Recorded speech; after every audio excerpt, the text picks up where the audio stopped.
పరిశుద్ధాత్మని నామంలో కూడి వచ్చిన ప్రతి ఒక్కరికి వందనములు. దేవుడు అనుగ్రహించినటువంటి గొప్ప మహాకృపను బట్టి మనం అందరం ఏకంగా కూడుకొని ఇప్పుడున్నాం. అయితే ఈరోజు మనం ఏం తెలుసుకోబోతున్నాము అనంటే, ఈరోజు మనం ఏం చెప్పబోతున్నాము అనంటే, కొంతమంది బైబిల్లో సమస్యల్లో ఉన్నారు, సమస్యల్లో, ఇబ్బందుల్లో, ప్రాణాపాయంలో ఉన్నారు. ఇంక ఏ పని చేసినా ప్రాణాలు పోతాయి అనే పనిలో ఉన్నప్పుడు వారికి విజయం వచ్చింది. ఎలా వచ్చింది, ఎవరికి వచ్చింది, ఏం చేస్తే వచ్చింది, అదే చూస్తాం మనం. ప్రతికూల పరిస్థితుల్లో దేవుని ప్రజలు విజయం పొందుట. ప్రతికూల పరిస్థితులు అంటే మనకు వచ్చే పరిస్థితులే వాళ్ళకి వచ్చాయి. ఆ పరిస్థితిలో వాళ్ళు ఎట్లా విజయం పొందారో చూద్దాం. మొట్టమొదటిగా ఆదికాండము 39వ అధ్యాయము 2వ వచనం. ఆదికాండము 39వ అధ్యాయము 2వ వచనం.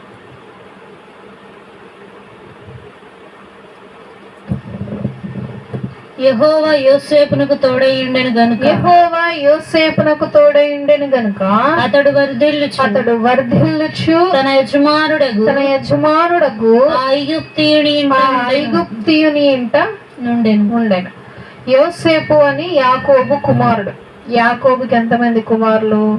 12 మంది కుమారులు. 12 మందిలో ఈయన 11వ కుమారుడు. 11వ కుమారుడు 12వ కుమారుడు అంటే తండ్రికి బాగా ఇష్టం. చివరి ఆఖరి 2 కుమారులు. ఆ 11వ కుమారుడు పేరు యోసేపు, ఆ లాస్ట్ ఆయన పేరు బెన్యామీను. ఈ యోసేపు గారు భయముతోనూ భక్తితోనూ పెరిగారు. వీళ్ళమ్మ చిన్న వయసులోనే చనిపోయింది. అంటే వాళ్ళ తమ్ముడిని కనిన తర్వాత చనిపోయింది, పురిటి నొప్పులతోనే చనిపోయింది అనమాట. అయితే ఈయన తల్లిదండ్రులు లేనటువంటి బిడ్డలు చాలా చల్లా చెదరైపోయి లోకంలో తిరుగుతూ ఆ విధంగా ఉంటారు. కానీ తండ్రికి ఆల్రెడీ 10 మంది కుమారులు ఉన్నారు, మళ్ళీ 4 భార్యలు ఉన్నారు. వాళ్ళని చూసుకుంటూ ఆ 10 మంది కుమారులను చూసుకుంటూ ఈ మిగతా 2 కుమారులు కూడా చూసుకున్నారు. ఈ విధంగా ఎక్కడ యోసేపు గారు వాళ్ళ తమ్ముడు చల్లా చెదరైపోకుండా, లోకంలో ఉండకుండా, వాళ్ళు చిన్నప్పటి నుండి ఎదిగేదాకా భయములోను భక్తిలోను పెరుగుతూ వచ్చారు. అయితే యోసేపు గారు అంటే తండ్రికి బాగా ఇష్టం. ఆయన ఏం చేసేవాడు? తండ్రి ఏదైనా ఒక మేకో గొర్రెలో బాగా అప్పట్లో ఆస్తి అంటే ఇవే జంతువులు, వాటిని నమ్ముకొని రావటము, లేకపోతే వాటిని కోసి మాంసం అమ్ములు రావటము, ఇలా బజార్ వెళ్ళినప్పుడల్లా ఒక ఏదైనా పిల్లలకు కావాల్సిన తెచ్చాడు. అయితే ఈయన చేసేటువంటి ఒక పని ఏంటి అని అంటే, ఉన్నటువంటి 11 మందికి కాకుండా ఈ ఒక్క కుమారుడికి తెచ్చేవాడు. యోసేపు అనే అతనికే మంచిగా కావాల్సినవి, మధురమైనవి తీసుకొచ్చాడు. అలాగే ఒకరోజు రంగుల చొక్క కుట్టించుకొని తీసుకొచ్చాడు. అదంతా 10 మంది అన్నలు చూశారు. మేము కొడుకులు కాదా, మాకు కాకుండా వాడికి ఏదో ఇచ్చారని చెప్పి అప్పటి నుంచి పగ పెంచుకోవటము. ఆ పగ ఎక్కువైపోయి యోసేపును చంపాలి అనే స్థితికి వచ్చారు అన్నదమ్ముళ్ళు.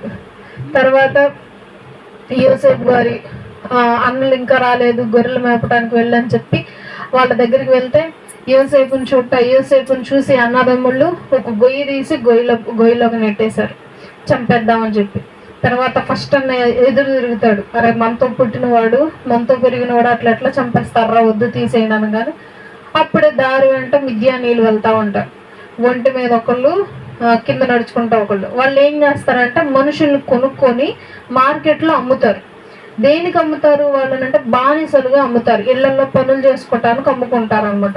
ఆ మనుషులు మన వస్తువులు ఎట్టా ఇంట్లో ఉన్న పాత పడిపోయిన వస్తువు బయటికి తీసుకెళ్ళి అమ్ముతామో అట్లా ఇంట్లో ఉన్న మనుషులు అట్లా అమ్మేసేవాళ్ళు. ఇప్పుడు ఎగ్జాంపుల్గా ఇంతకుముందు అయితే ఇలా ఆపరేషన్లు ఏం లేవు, పిల్లల్ని కనేస్తా ఉండేవాళ్ళు. కానీ పిల్లలందరినీ పెంచుకోలేక ఇట్లా చేసేవాళ్ళు అనమాట, అమ్మేసేవాళ్ళు పిల్లల్ని. ఈ విధంగా దారి వెంట వెళ్తుంటే యోసేపును అన్నదమ్ముళ్ళు అమ్మేశారు. వాళ్ళు తీసుకెళ్ళి మార్కెట్లో పెట్టగానే పోతీఫర్ అనేటువంటి వాళ్ళు, ఆ అధికారులందరూ అతన్ని తీసుకుంటాడు, కొనుక్కొని పోతీఫర్ ఇంట్లో ఒక పనివాడుగా పెట్టుకుంటాడు. పోతీఫర్ ఇంట్లో ఎప్పుడైతే యోసేపు గారు అడుగు పెట్టారో అప్పటి నుండి పోతీఫర్ గారికి ప్రతిదీ మంచి జరుగుతూ వచ్చింది. ఇదంతా పోతీఫర్ గమనించి యోసేపుని పని వాళ్ళందరికంటే గొప్పవాడిగా పెడతాడు. అయితే యోసేపు గారు చాలా అందగాడు, యవ్వనంలో ఉన్నాడు కాబట్టి పోతీఫర్ భార్య కన్నేసింది అనమాట అతనితో సైనిద్దామని చెప్పి ఆశపడిద్ది, రమ్మంటది, రాడిన. ఎందుకు అనంటే నేను యెహోవాను నమ్ముతున్నాడను, నేను గనుక ఈ తప్పు చేస్తే దేవుడు నన్ను శిక్షిస్తాడు, నేను రానంటాడు. సరే అని చెప్పి ఎవరూ లేరు, ఒకసారి రా మా రూమ్కి అని పిలిచింది. ఈయనకి తప్పు అనిపించి వెళ్ళిపోతా ఉంటే పైన ఉన్నటువంటి చెంగు, లైక్ అప్పట్లో అబ్బాయిలు ఇట్లా చుట్టూరు కట్టుకునేవాడు, దాన్ని పట్టుకుని లాగి దగ్గర పెట్టుకొని భర్త వచ్చాక అబద్ధాలు చెప్పిద్ది అనమాట. యోసేపు ఇట్లా చేశాడు, అట్లా చేశాడు, అవమానించాడు నీ యజమానురాల్ని అని. ఇంకప్పుడు పోతీఫర్ ఏది నిజం ఏది అబద్ధం తెలుసుకోకుండా భార్య చెప్పిన మాట విని జైల్లో వేస్తాడు. అప్పుడు దేవుడు చెప్పేటువంటి మాట మళ్ళీ ఇంకోసారి చదువుతాం. 39:2 సేమ్. యెహోవా యోసేపునకు తోడైండెను గనుక అతడు వర్ధిల్లుచు తన యజమానుడుగా ఐగుప్తీయుని ఇంట ఉండెను. దేవుడైనటువంటి యెహోవా యోసేపును ఆశీర్వదించాడు, దీవించాడు, యోసేపుతోనే ఉన్నాడు. కాబట్టి యోసేపు ఎక్కడుంటే అక్కడ వర్ధలటం మొదలు పెట్టింది. యోసేపు ఎవరి ఇంట ఉన్నాడు? పోతీఫర్. ఆ ఇల్లు, ఆ ప్రదేశం అంతా ఐగుప్తు దేశం, ఐగుప్తుని అంట అని అన్నారు. ఆ స్వదేశం గురించి చెప్పారనమాట. ఐగుప్తుని అంట పోతీఫర్ ఇంట్లో ఉంటే ఎవరి మూలంగా వచ్చింది ఆశీర్వాదం? యోసేపు మూలంగా వచ్చింది. యోసేపుకు ఎవరు తోడుగా ఉంటే వచ్చింది ఆశీర్వాదం? యెహోవా దేవుడు తోడుగా ఉంటే, యెహోవా దేవుడు యోసేపును అలా చేయి పట్టుకొని ఉంటే, యోసేపు ఎక్కడ కాలేస్తే అక్కడ ఆశీర్వాదం వచ్చిందంట. ఒకసారి ఆలోచించండి మీరే. మనకి దేవుణ్ణి మనం ఏమని ప్రార్థిస్తాం? నాకు ఆశీర్వాదం కావాలి, నాకు సంతోషం కావాలి, నేను వర్ధిల్లాలి, నన్ను అలా చెయ్యండి. కానీ దేవాది దేవుడు ఏం చేస్తాడో తెలుసా? మనతోనే ఉండి మనల్ని ఆశీర్వాదకరంగా మారుస్తాడు. ఒక సేవకుడు చెప్తాడు, చర్చెస్కి వచ్చి ఎప్పుడు నన్ను ఆశీర్వదించండి అని ప్రార్థన చెయ్యొద్దు, ఎప్పుడు చేయొద్దు. ఏమని చేయాలంటే నన్ను ఆశీర్వాదకరంగా మార్చండి. అప్పుడు ఏమైంది? నువ్వెక్కడుంటే అక్కడ ఆశీర్వాదం వచ్చింది, నువ్వెక్కడుంటే అక్కడ సంపద వచ్చింది, నువ్వెక్కడుంటే అక్కడ సంతోషం వచ్చింది. ఆ విధంగా ప్రార్థన చేయండి అని. ఈ విధంగా యోసేపు గారు ఏ విధంగా ఉండడం మూలంగానే అక్కడ ఎక్కడికి వెళ్ళినా సరే ఆయనకు ఆశీర్వాదం. సరే ఆయన తీసుకెళ్ళిపోయి జైల్లో వేస్తారు. జైలు అధికారి ఆయన చూసి గమనించి ఆయన్ని మళ్ళీ తీసుకెళ్ళి ఏం చేశాడు అని అంటే వంట వడ్డిస్తారు. అక్కడ నుంచోబెట్టి అక్కడికి అధికారిగా చేశాడు. తర్వాత కొన్ని రోజుల తర్వాత రాజు దగ్గరికి తీసుకెళ్లారు. రాజు ఏం చేశాడు? ప్రధానమంత్రిని చేశాడు ఐగుప్తు దేశం మొత్తానికి. ఎక్కడి మనిషి, ఎక్కడికి వచ్చాడు, ఏం చేశాడు? మనిషి ఈ యోసేపు గారు ఎక్కడి నుంచి వచ్చారు? కానాను దేశం నుండి వచ్చాడు. కానాను దేశం నుండి ఐగుప్తు దేశంలో గొప్పవాడిగా ఎదిగాడు. అప్పట్లో ఐగుప్తు దేశం అంటే చాలా గొప్పది. ఇప్పుడు మనకు డాక్టర్స్ ఉన్నారు కదా, ప్రతి దానికి మందులు కనబడుతున్నారు, ప్రతి దానికి పసర్లు. ఐగుప్తు దేశంలోనే బెస్ట్ డాక్టర్స్ ఉండేవాళ్ళు అప్పట్లో. ఏదైనా రోగం వస్తే ఈజీగా కనిపెట్టేవాళ్ళు ఐగుప్తు దేశంలో ఉన్నారు. ఐగుప్తు అంటే ఈజిప్ట్ మమ్మీస్ గురించి ఉన్నారు కదా వాళ్ళు. చనిపోయినటువంటి దేహాలను భద్రపరిచే టెక్నిక్ కూడా వాళ్ళే కనిపెట్టారు. ఎలా భద్రపరచాలి, ఏ విధమైనటువంటి రోగాలను తీసేయాలి. అక్కడ పంటలు బాగా పండుతాయి. మళ్ళీ నైలు నది పారిద్ది అక్కడ. ఆ నది నీళ్లు పంటకి అంది, పంట సమృద్ధిగా పండిద్ది. అప్పట్లో ఐగుప్తు దేశం అంటే గొప్ప దేశం అన్నమాట. అది మనకి ఇప్పుడు అమెరికా అంటే ఎంత గొప్ప దేశమో, అప్పట్లో ఐగుప్తు దేశం అంటే చుట్టుపక్కల వాళ్ళకి చాలా గొప్ప దేశం. అటువంటి దేశంలో దేవుడు ఏం చేశాడు? యోసేపు గారిని ప్రధానమంత్రి. అంటే ఏంటి అర్థం? ఈ దేశం నుండి ఏం బయటికి వెళ్ళాలి, ఏం లోపలికి రావాలి, ఏమి రవాణా జరగాలి, ఏ మనిషి ఏం చేయాలి, ఏం చేయకూడదు, ప్రతిదీ నిర్ణయించేది యోసేపు గారే. రాజు ఏం చేస్తాడు? దీనికంటే ఎక్కువ వచ్చినాయి చూసుకుంటాడు. రాజు అంతా ఒక పొజిషన్లో ఉంటాడు, మిగతా పనులన్నీ ఈయన చూసుకుంటాడు. అంతటి ఆశీర్వాదం దేవుడు యోసేపుకి ఇచ్చాడు. కారణం ఏంటి? అన్నాదమ్ముళ్ళు గోతులో వేసినా సరే దేవుని ప్రార్థిస్తున్నాడు, అన్నాదమ్ముళ్ళని చీదరించుకున్నా సరే దేవుని ప్రార్థించాడు. పనివారి మధ్యలో కూర్చోబెట్టి గొడ్డు చాకరీ చేస్తున్నా సరే దేవుని స్తుతించాడు, దేవుని ప్రార్థించాడు. అందుకు దేవాది దేవుడు ఏం చేశాడు? అంటి పెట్టుకొని యోసేపు గారిని వదలనే లేదు. ఇంకొకరిని గమనిద్దాము. అదే విధంగా 1 సమూయేలు గ్రంథము 17వ అధ్యాయము 47వ వచనం. మొదటి సమూయేలు గ్రంథము 17:47.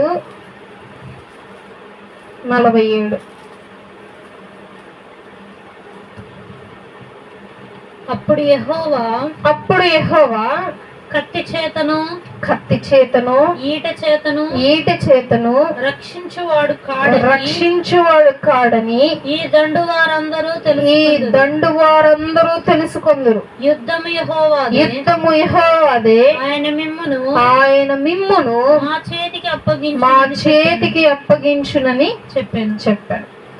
దావీదు గారు చెప్తున్నటువంటి మాటలు. దావీదు అని ఒక చిన్న పిల్లాడు ఉన్నాడు ఇజ్రాయెల్ దేశంలో. వాళ్ళు మొత్తం 8 మంది అన్నాదమ్ముళ్ళు. 8 మంది అన్నాదమ్ముళ్ళలో చివరి అతను ఈయన చేసే పని ఏంటంటే గొర్రెలు మేపుతాడు. తీసుకెళ్ళిపోయి పొద్దున్న కొండ మీద తీసుకెళ్ళిపోతాడు. అడవిలో గొర్రెలు మేపించి మరలా తీసుకొస్తాడు. రోజు అదే పని. అన్నాదమ్ముడు కొంచెం తెలివైన వాళ్ళు, బలమైన వాళ్ళు, పెద్దవాళ్ళు కాబట్టి చిన్నపిల్లడిని తెలివి తక్కువగా చూసేవాడు అనమాట. వీడేమో మరి గొర్రెలు మేపేవాడు, గొర్రెలతో మాట్లాడుకునేవాడు, వీడికి ఏం తెలియదురా అన్నట్లు చూసేవాడు. అయితే దేవుడు దావీదును రాజు చేయాలని చెప్పి సమూయేలు గారిని పంపిస్తాడు వాళ్ళ ఇంటికి.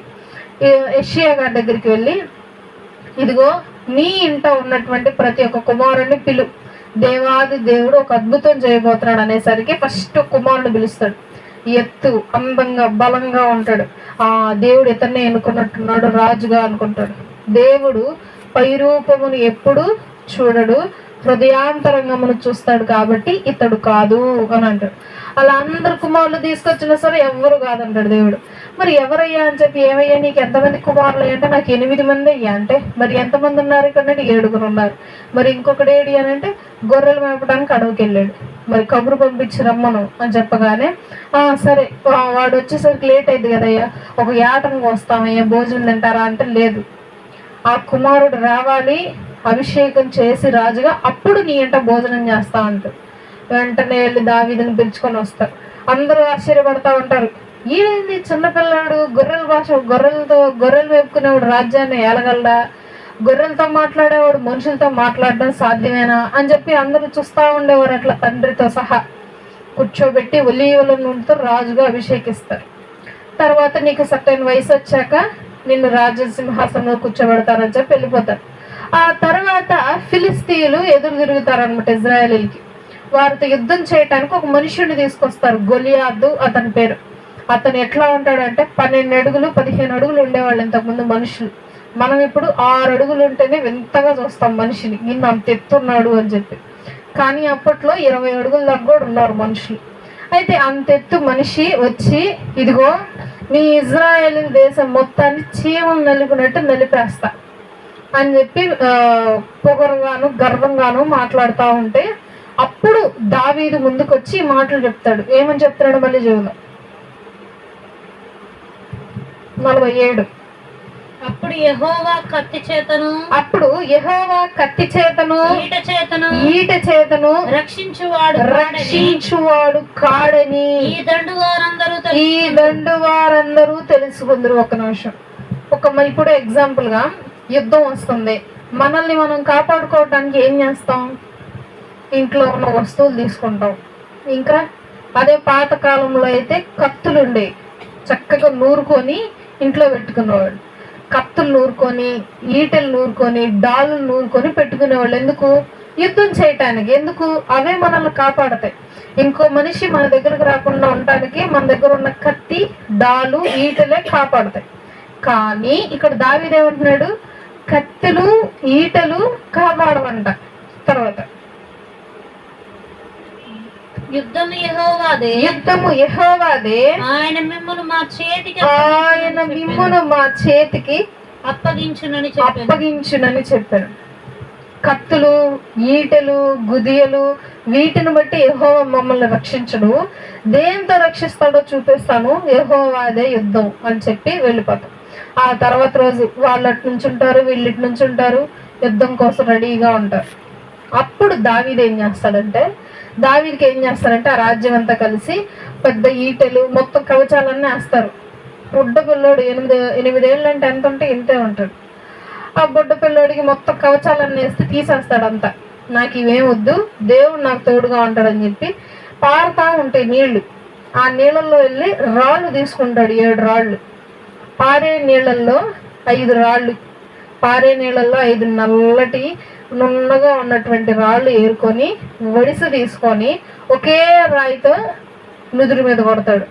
ఏది, ఇంత సైజు ఉన్నటువంటి మనిషి, 20 అడుగులు ఎత్తున్నటువంటి మనిషిని కరెక్ట్గా గురి చూసి నుదురు మీద కొడతాడు.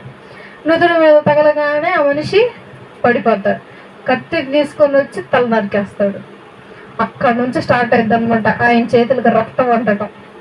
అంత తల నరకాల్సినంత అవసరం కూడా లేదు, చచ్చిపోయాడు అప్పటికే. కానీ ఇంకెక్కడైనా బతికాడో మరి ఏ ఉద్దేశంతో నరికాడో, తల అయితే నరికాడు.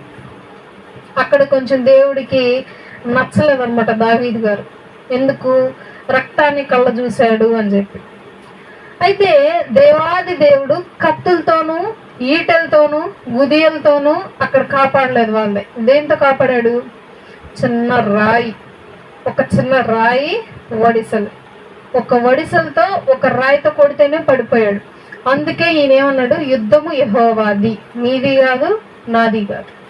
కాబట్టి దేవాది దేవుడు దావీదుకు తోడుగా ఉన్నాడు కాబట్టి యుద్ధంలో దావీదు సింపుల్ గా గెలిచేశాడు. కుమారుడు వెంట పడుతున్నాడు అబ్షాలోము చంపటానికి. వెంట పడతామంటే కుమారుడికి ఎదురు తిరగలేక తండ్రి పారిపోతూ కీర్తనలు రాశాడు. నన్ను హింసించేవారు నువ్వు తిరిగి హింసించు, నన్ను రక్షించు, నన్ను కాపాడు అని చెప్పి. అబ్షాలోము చంపటానికని, అబ్షాలోము చచ్చిపోయిన విధానం తెలుసా? అబ్షాలోము గుర్రం మీద కూర్చొని పరిగెడతా ఉంటాడు వాళ్ళ నాన్నను చూసి. అప్పుడు ఒక చెట్టు కిందకి వెళ్తాడు, అది బాగా గుబురుగా ఉంటుంది. ఆ చెట్టు కిందకి వెళ్తామంటే అబ్షాలోముకు జుట్టు బాగుంటుంది, రింగుల జుట్టు, ఎత్తు జుట్టు. ఆ జుట్టు వెళ్ళి ఆ కొమ్మల్లో ఇరుక్కుంటది. వెళ్ళిపోయే మనిషి వెనక్కి వచ్చి గుర్రం వెళ్ళిపోయింది, అట్లా ఇరుక్కుపోయి అట్లా ఏలాడి ఆ జుట్టు లాగి కింద పడలేక పైన ఉండలేక అల్లాడిపోయి చచ్చిపోతాడు. అబ్షాలోము చచ్చిపోయిన విధానం, కుమారుడు చచ్చిపోయిన విధానం అది. అంటే దేవాది దేవుడు మనకి తోడుగా ఉంటే, దావీదు గారికి తోడుగా ఉన్న విధంగా మనకి కూడా మనం చేసే యుద్ధాల్లో దేవుడు తోడుగా ఉంటాడు. విజయాన్ని ఖచ్చితంగా ఇస్తాడు. మనకి పెద్ద పెద్ద ఆయుధాలు అక్కర్లేదు, పెద్ద పెద్ద ఆలోచనలు అక్కర్లేదు. ఒకటే ఒకటి చాలు. ఏంటది? యుద్ధము యెహోవాదే. వాదించొద్దు, నేనున్నాను, నేనే మొత్తం చూసుకుంటాను, నాకు చెప్పండి చాలు. దేవాది చేసే విధానం. ముందేమో ఒకవేళ అన్యజనుల్లో మనం వెళ్ళిపోయి అన్యుల దగ్గర మనం ఉంటే యోసేపు గారి వలె మన జీవితం అందరిలో అన్యుల్లో మనల్ని హెచ్చిస్తాడు. అదే మనం జీవితంలో ఏదైనా యుద్ధ పోరాటం చేస్తున్నాం అనుకో, ఎవరితోనైనా వాదించే క్రమంలో కానీ, ఏదైనా జీవితంలో పాకులాడే క్రమంలో కానీ దావీదు గారికి తోడున్న విధంగా మనకి కూడా తోడుగా ఉంటాడు. తర్వాత ఇంకొకరిని చూద్దాం. అదే విధంగా దానియేలు గ్రంథము 6వ అధ్యాయము 10వ వచనం.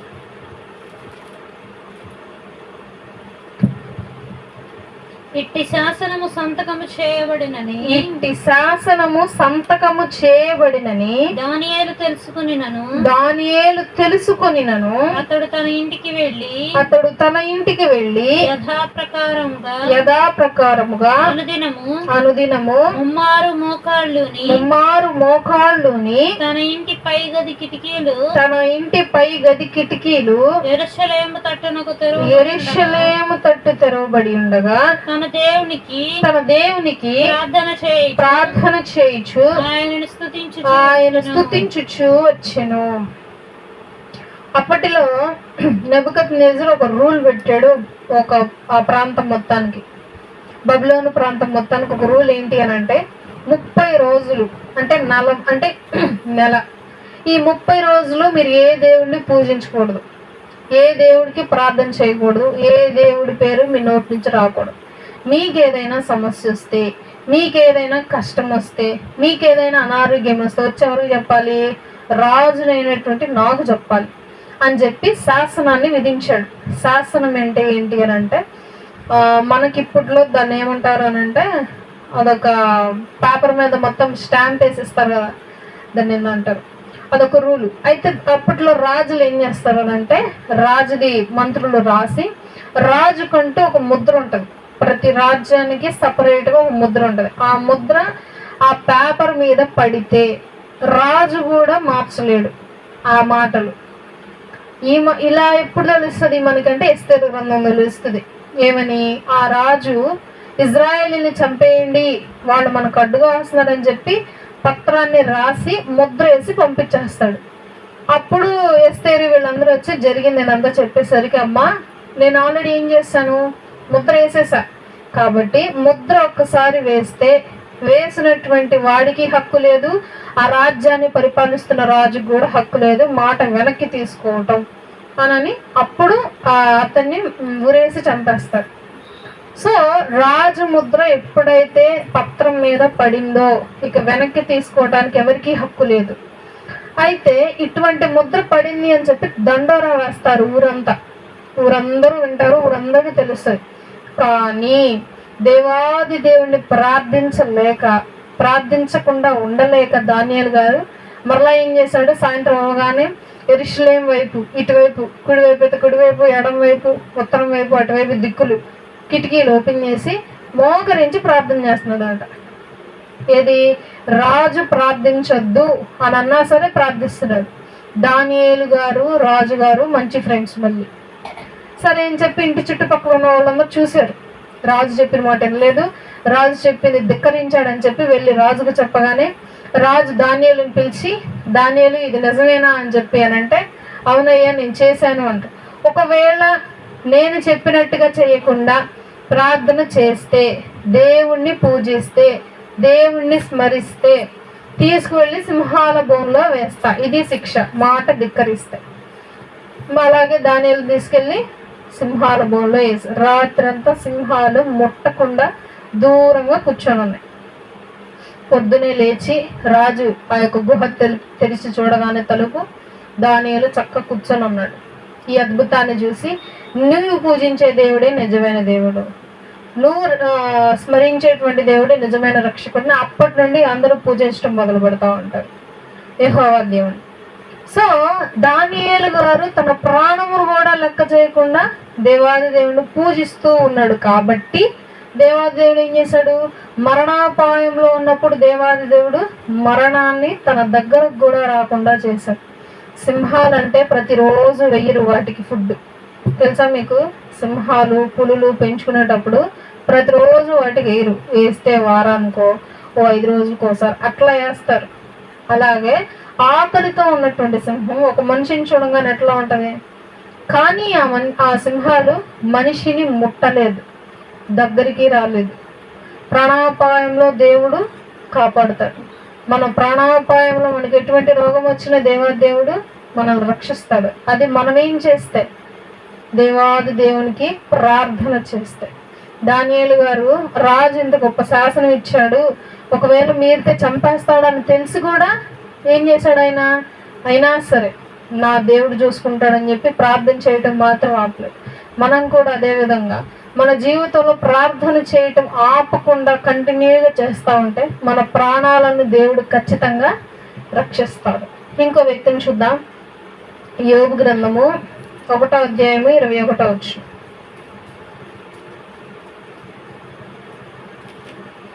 యోబు 1:21.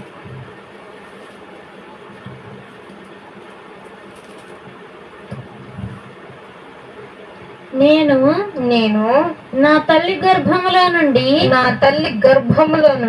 దిగంబరినై వచ్చి తిని దిగంబరినై అక్కడికి తిరిగి వెళ్ళెదను.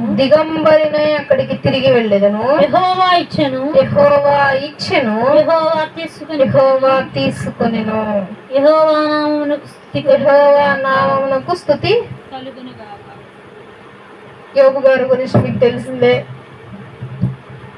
అప్పటిలో తాను చుట్టూ ఉన్నటువంటి ప్రదేశాల్లో ఆయనే గొప్ప ధనవంతుడు.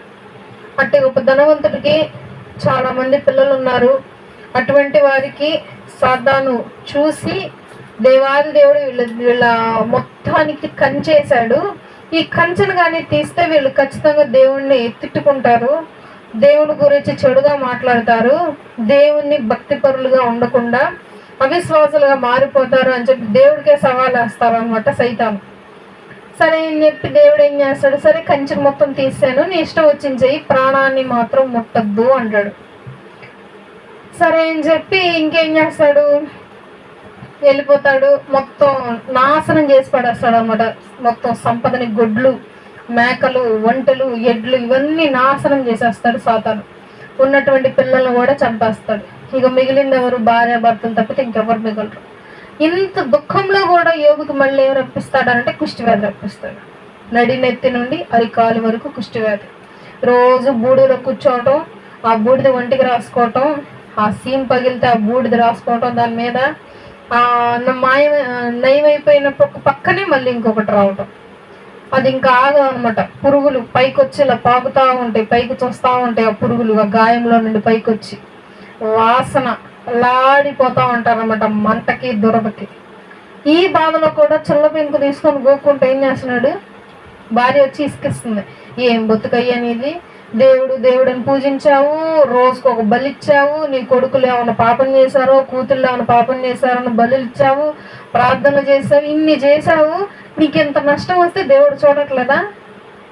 కాబట్టి నీ దేవుడు వేస్ట్, నీ దేవుని శపించేసి చచ్చిపో, నువ్వు ఎందుకు ఇంక బతికే అని అంటారు. అయినా సరే ఏమంటాడు అప్పుడు యోబు గారు? చూద్దాం 1:21. అప్పుడు యోబు గారు ఏమంటున్నారు మాట, నేను నా తల్లి గర్భములో నుండి దిగంబరిగా వచ్చి తిని దిగంబరినై అక్కడికి తిరిగి వెళ్ళేదను. యెహోవా ఇచ్చెను, యెహోవా తీసుకొనెను. చాలు. నేను కడుపులో నుండి బయటకు వచ్చాను. సూటు బూట్ వేసుకొని వస్తారా పిల్లలు? కడుపులో నుండి బయటికి ఏమీ లేకుండా వచ్చా, అట్లాగే ఏమీ లేకుండా వెళ్ళిపోతా పైకి. కాబట్టి యెహోవాయే ఇచ్చాడు. ఏది? సంపద, ఈ ఆస్తి, పిల్లలు, అన్ని, ఆరోగ్యం కూడా. మళ్ళీ తీసేసుకున్నాడంటే ఆయనకు కావాలేమో, ఇచ్చేసింది చాలానేమో. తీసేసుకొని ఇచ్చినప్పుడు అంత ఆనందపడ్డావుగా, తీసుకున్నప్పుడు కూడా అంతే ఆనందపడాలి. ఆయన ఫిలాసఫీ అదనమాట.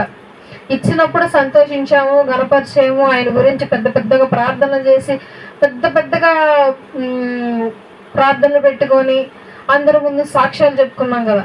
ఒకవేళ అదే దేవుడు తీసేసుకుంటే అదే విధంగా ఉండాలి నీకు కూడా అని. దాని తర్వాత కింద ఉంటుంది ఆఖరి వచనంలో, యోబు ఈ విషయంలోనూ ఏ విషయంలోనూ పాపం చేయలేదంట. ఆ చివరి వచనం చూద్దాం ఒకసారి, 22వ వచనం.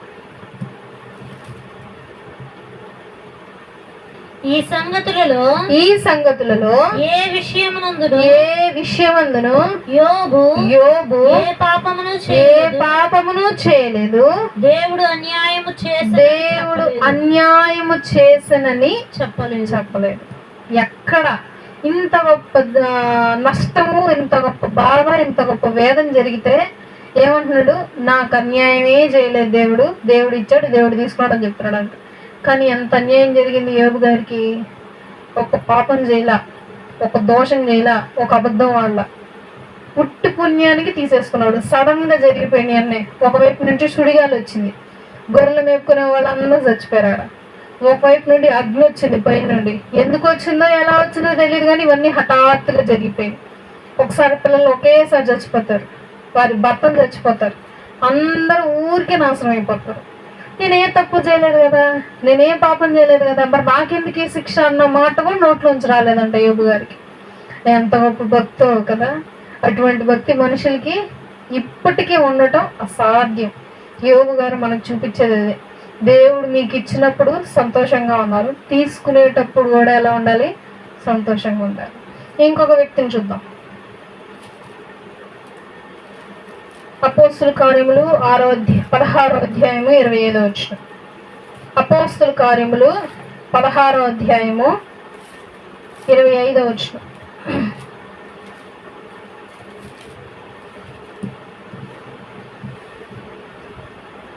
అయితే మధ్యరాత్రి వేళ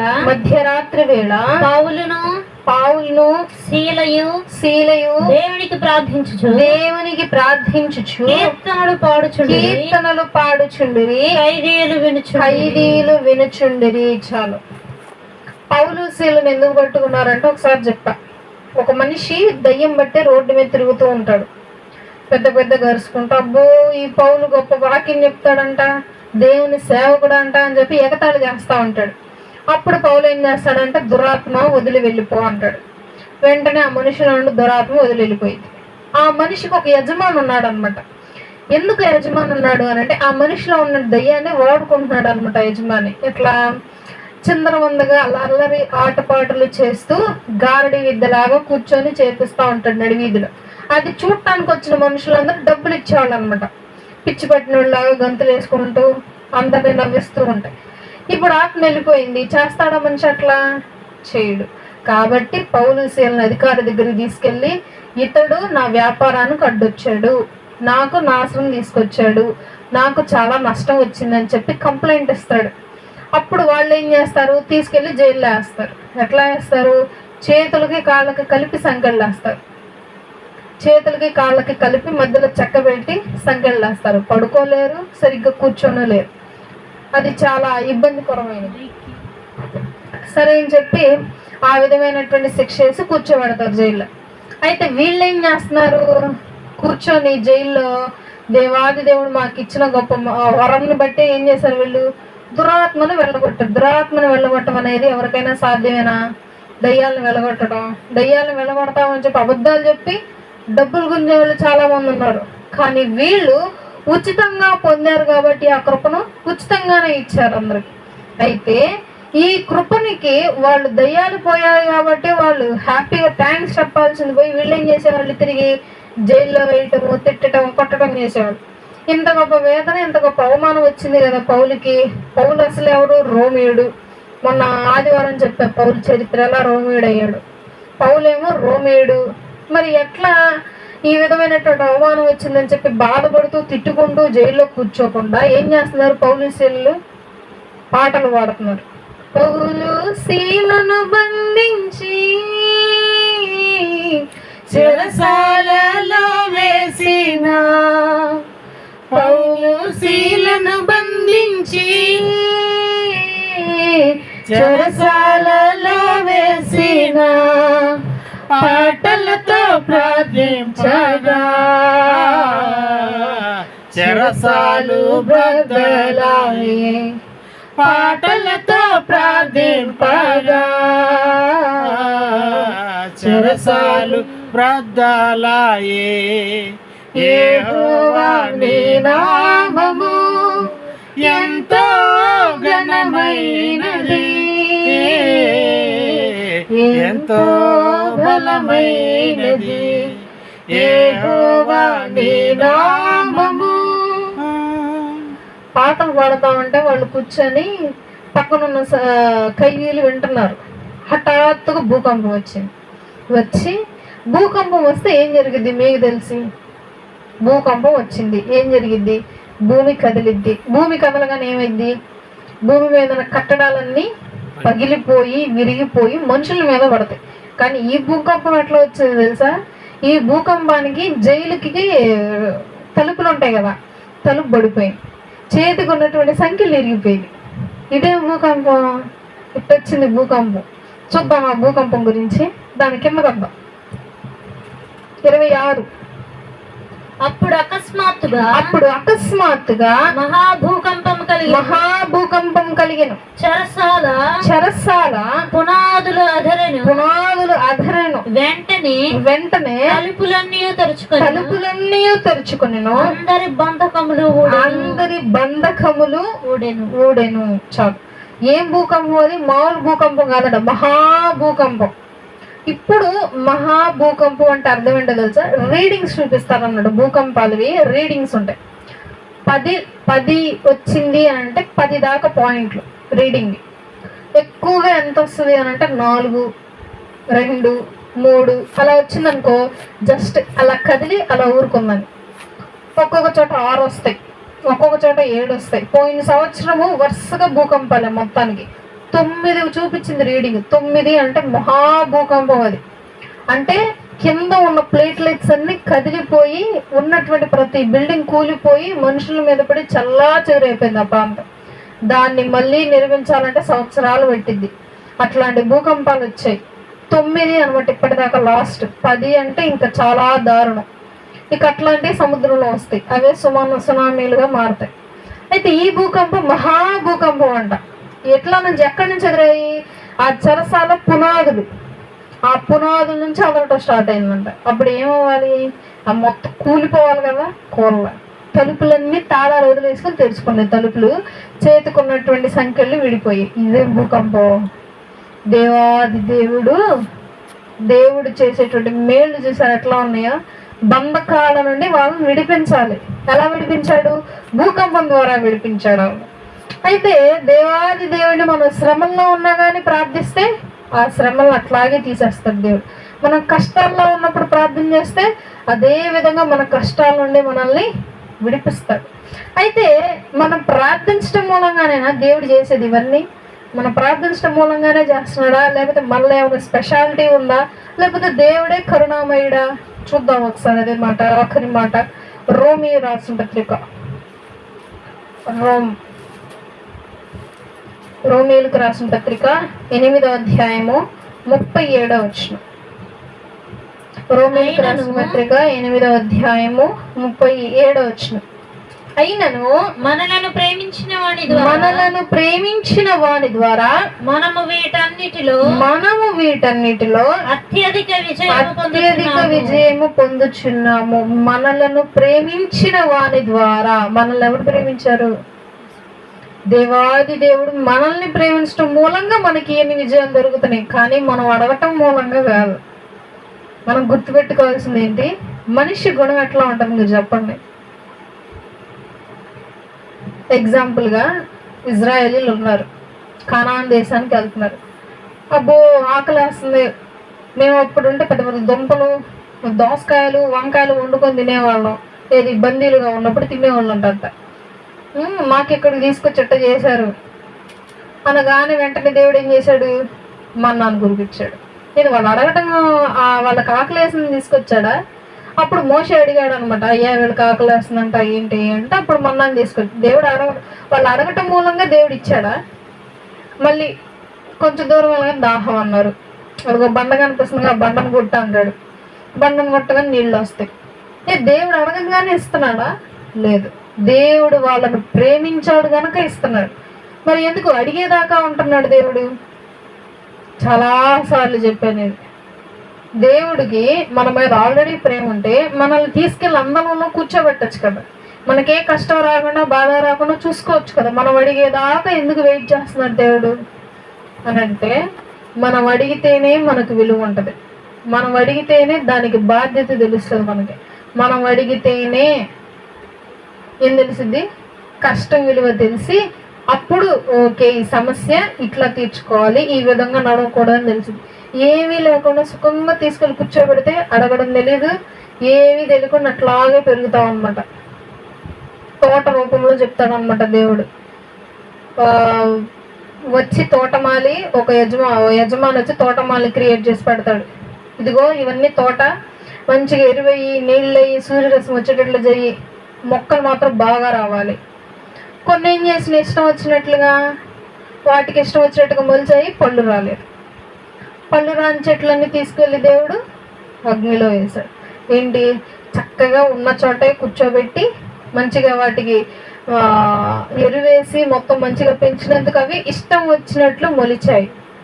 అందుకే దేవుడు అంటాడు, దేవుని ప్రేమ చూపించినప్పుడు మనం మొద్దులుగా ఉండకుండా చక్కగా పెరిగితే దేవాది దేవుడు పళ్ళు కాస్తాయి అని చెప్పి మనల్ని జాగ్రత్తగా ఉంచుతాడంట.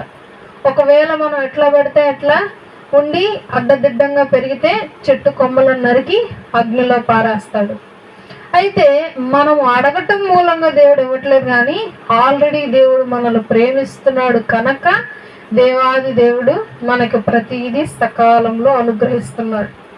దేవాది దేవుడు మనం ఎక్కడ ఎప్పుడు వచ్చి భూలోకానికి వచ్చి సిలువలో మరణించండి అన్న విషయం కూడా మనం ఎప్పుడు దేవాది దేవుని అడగలేదు.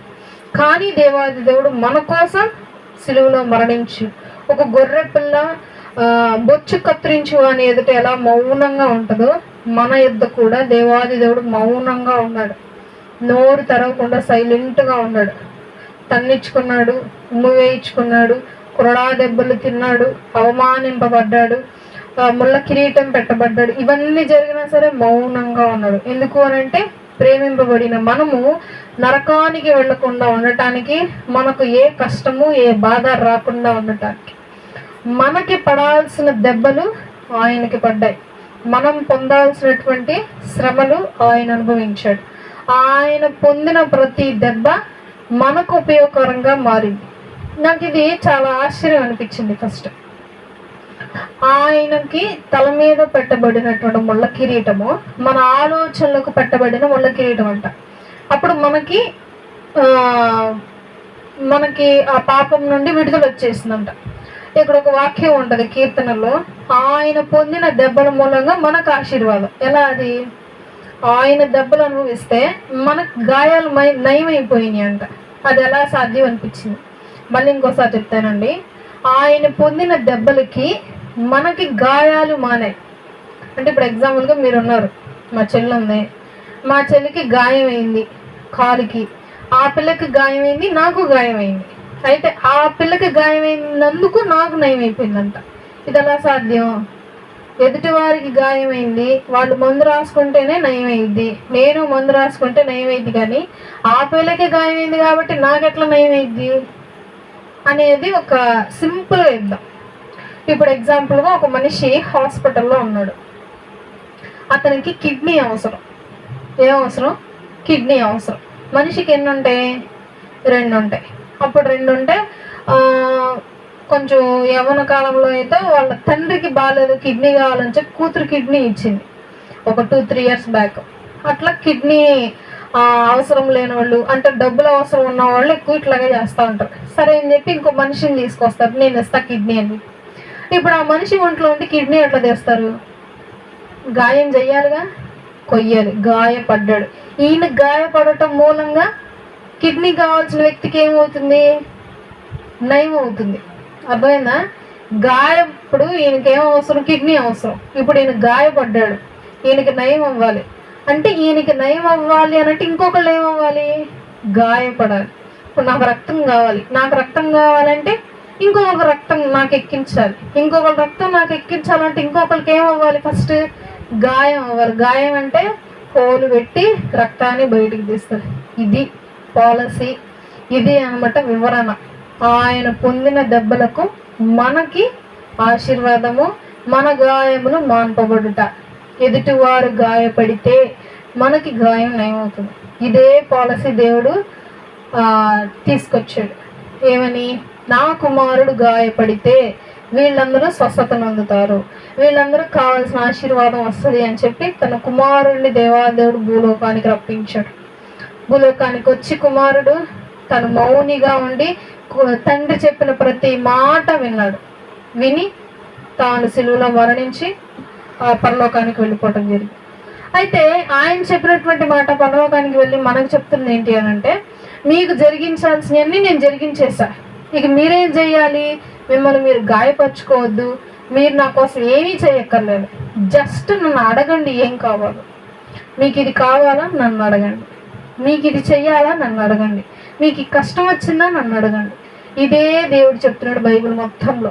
అడుగుడి మీకు ఇవ్వబడును, తట్టుడి తెరవబడును. అడిగితే చాలు దేవుడు ఇచ్చేస్తాడు. ఇది ఈ యొక్క అడుగుడి మీకు ఇవ్వబడు అనే వాక్యము ఇప్పుడు చెప్పుకున్న ప్రతి మాటలు, అంటే ఇప్పుడు చెప్పుకున్న ప్రతి ఒక్క వ్యక్తి నెరవేర్చాడు, చెప్పింది చేశాడు, అడిగాడు. కాబట్టి దేవాదేవుడు వారికి వచ్చినటువంటి ప్రతి సిచ్యువేషన్స్లో విజయాన్ని ఇచ్చాడు.